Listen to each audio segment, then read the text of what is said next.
It is nesting season here in the San Diego Bay National Wildlife Refuge. And over my shoulder, these are elegant terns. And the numbers this year are near record-breaking. We know we currently have somewhere over 40,000 nests.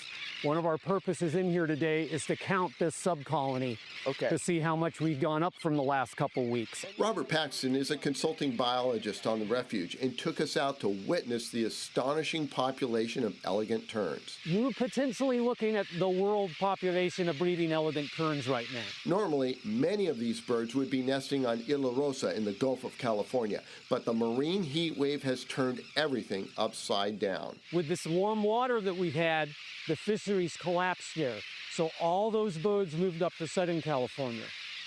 So the only elegant terns that we know of at this point nesting in the state are right here in San Diego. But right now we're not. No, you can see them settling right back down onto their eggs, so we're far enough away. This year's count for nesting elegant terns is the second most ever. Several years ago, we had basically the entire world breeding population show up here in San Diego, and we had just under 60,000. So far this year, we've got just over 40,000. What makes this possible is the relationship between SoCal Saltworks and their brining ponds and the refuge. You've got this nice isolated habitat here, protected from predators, protected from disturbance from people, and with plenty of offshore fish. Or at least at this point in time, there's enough that they seem to be doing okay.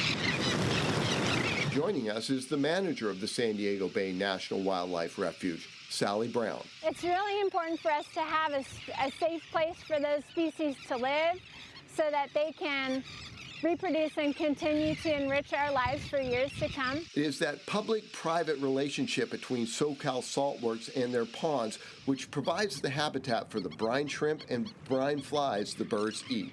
We work collaboratively with them, and I appreciate everything they do to help us with these, maintain and manage these habitats. So we have these food resources so that we have this safe refuge that's free of disturbance. Mixed in with the elegant terns, you'll find royal terns, cormorants, Caspian terns, and then along the shore feasting on those flies are the black-necked stilts and American avocets. Over 230 different birds can be found on the San Diego Bay National Wildlife Refuge, and this year over 15 different species will be nesting.